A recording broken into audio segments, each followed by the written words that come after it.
night against Sal, that was different. He took the one thing that no one could ever take from me. And my title.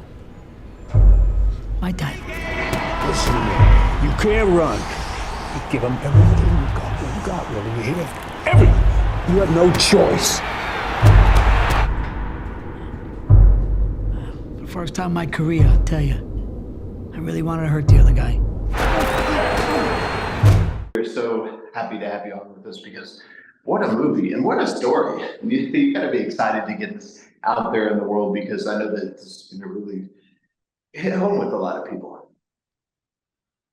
Yeah, I think it was a labor of love, this film. It's a really truly independent production, and I think the story is a human story, a deeply American story, and we're happy that it's getting out in the world.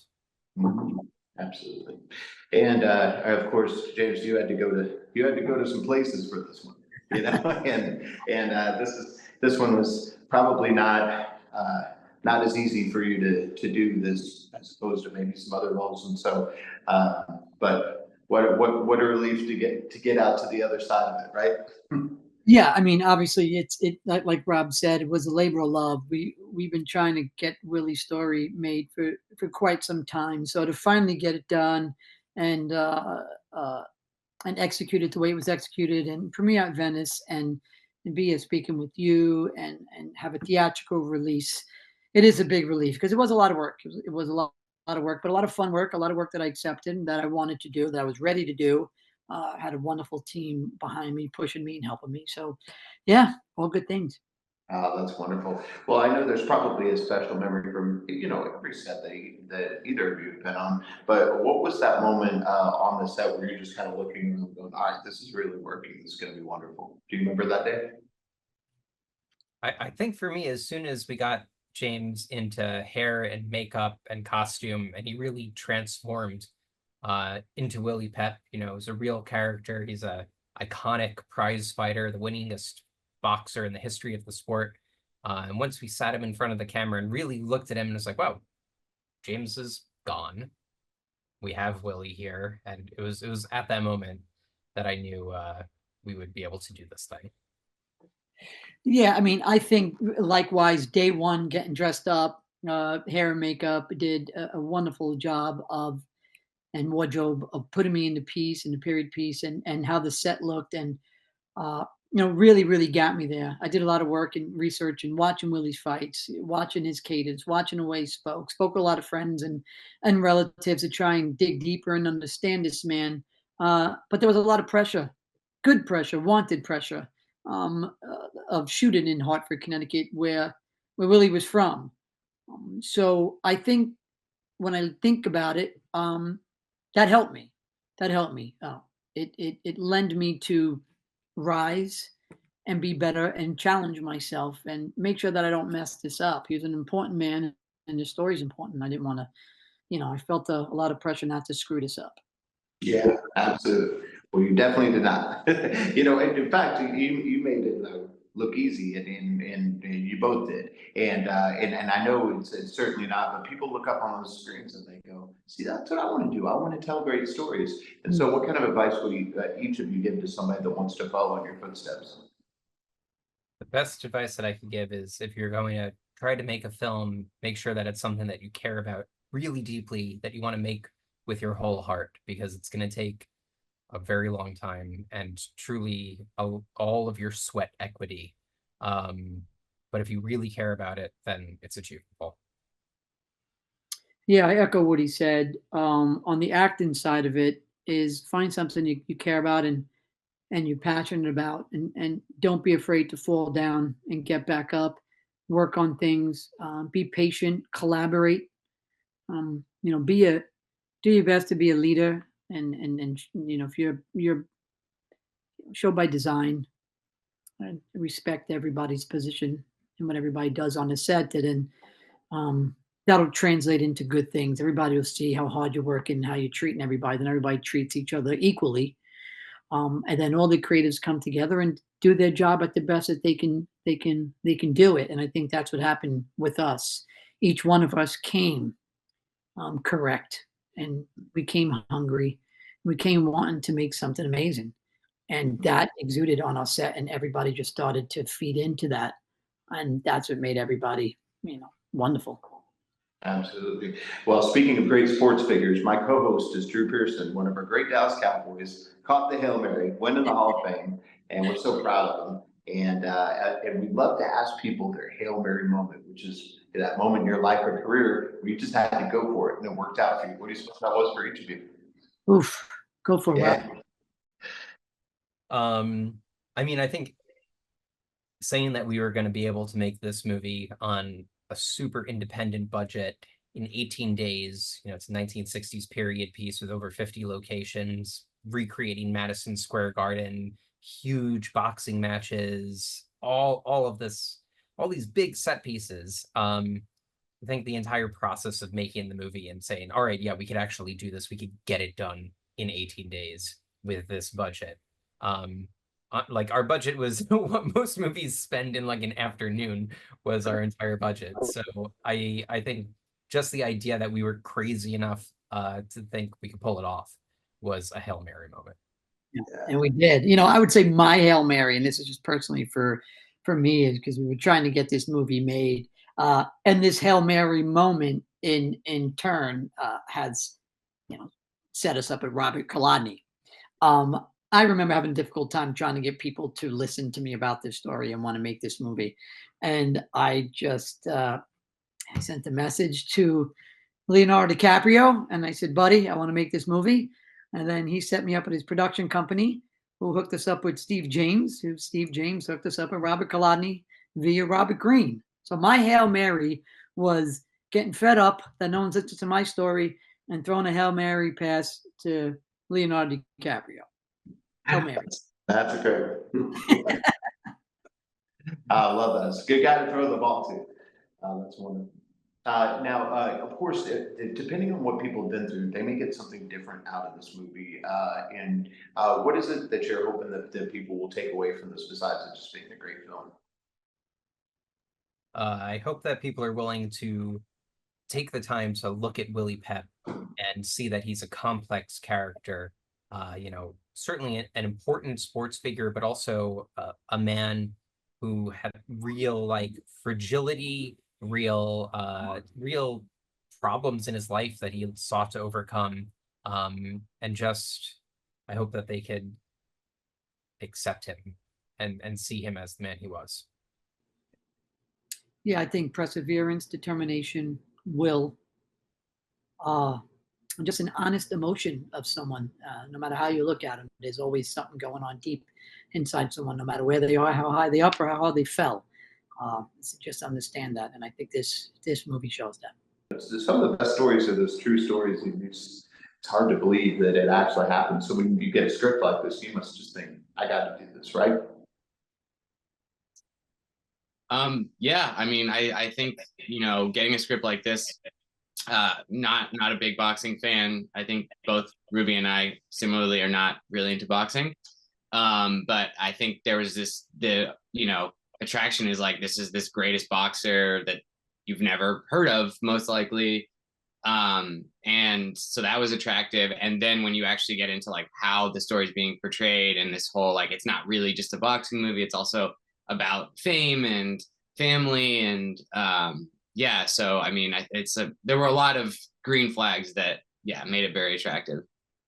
Yeah, and for you, Ruby? I think it fires on like a lot of different cylinders, right? Where it's like, from a genre standpoint, when you're talking to people about the movie, it's like it's a boxing film, but it's not quite, because it's also a family drama, but it's not quite because it's also a period piece, but it's not quite because it's also a mock documentary. So it's firing on all these different cylinders, and I think the interplay of all of those different genres kind of coalescing in the way that they do to create like the final outcome or the finished product is really, really interesting. And so I was really excited because I think when people think mock documentary, they think comedy, and this is sort of an inversion of that expectation that I think is pretty exciting and interesting. Well, and as you know, being on sets is not always as fun as we think it is. Like when we're growing up and watching movies as a kid.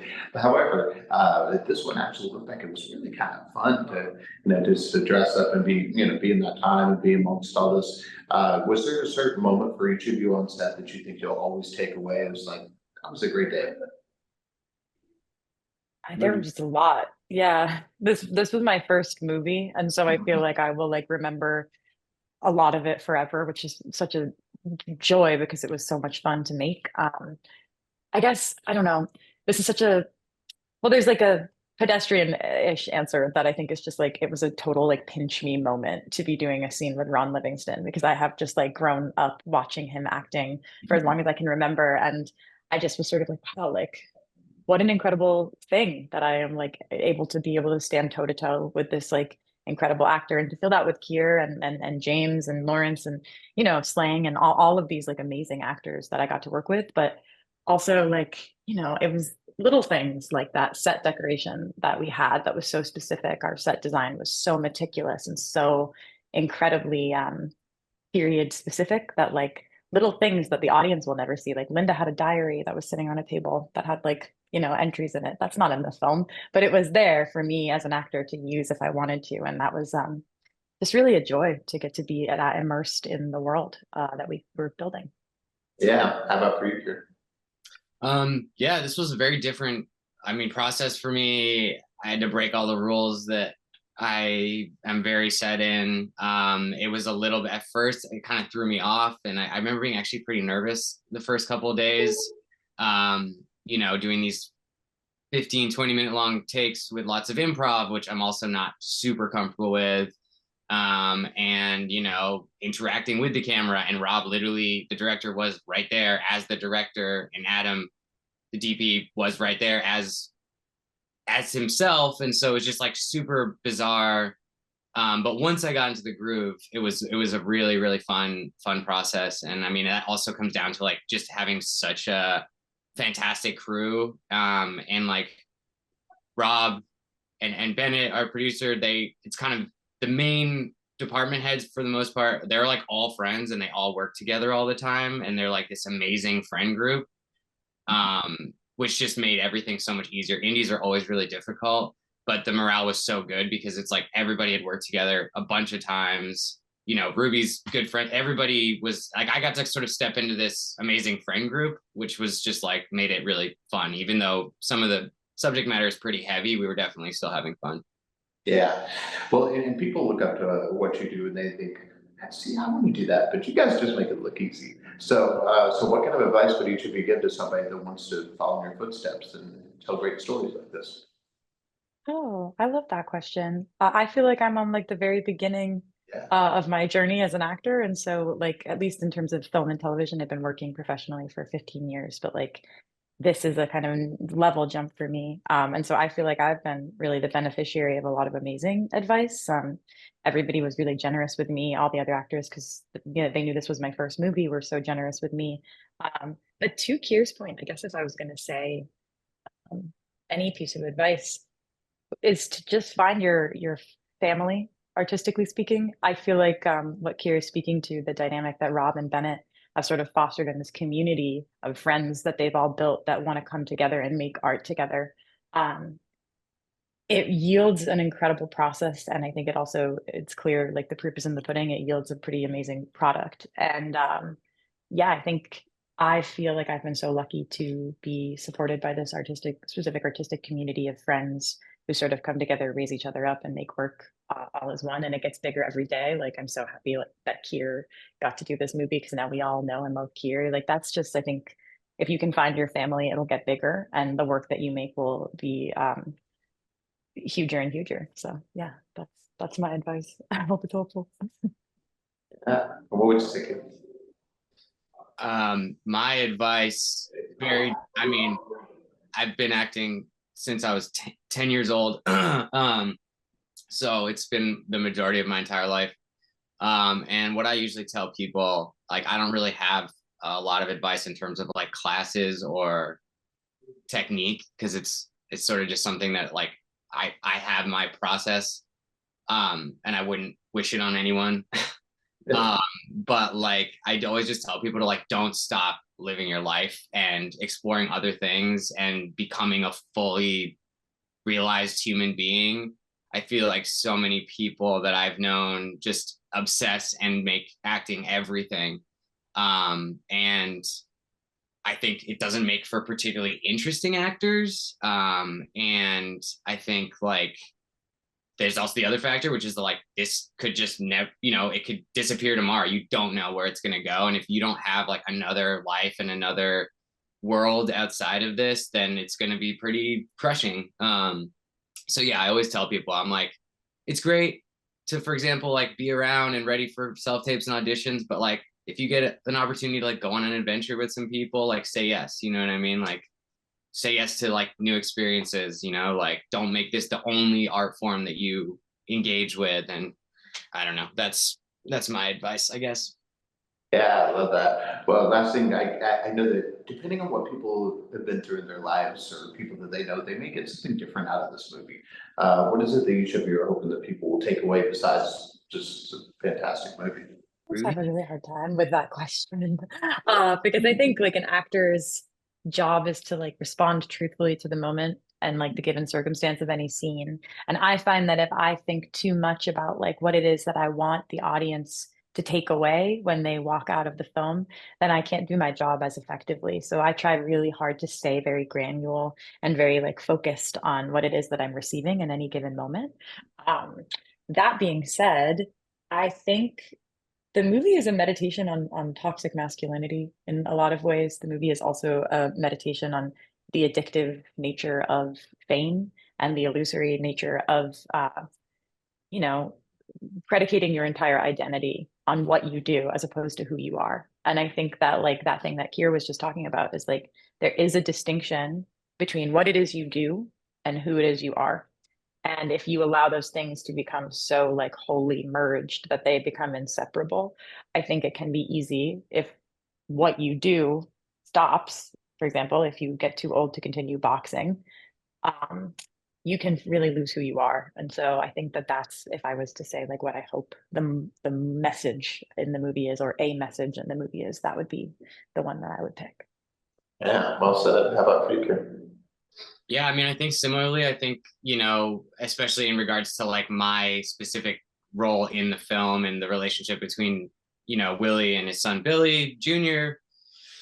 is like, it's a cautionary tale about fame and putting fame before your family or, your friends. And, at the end of the day, at this point that we find in the movie, Willie's not really boxing anymore, and no one really even knows who he is anymore. And he still puts that before. He's kind of got this opportunity to repair some of the relationships with his wife and his son, and he still just sort of, can't stop obsessing over his fame. So don't do that.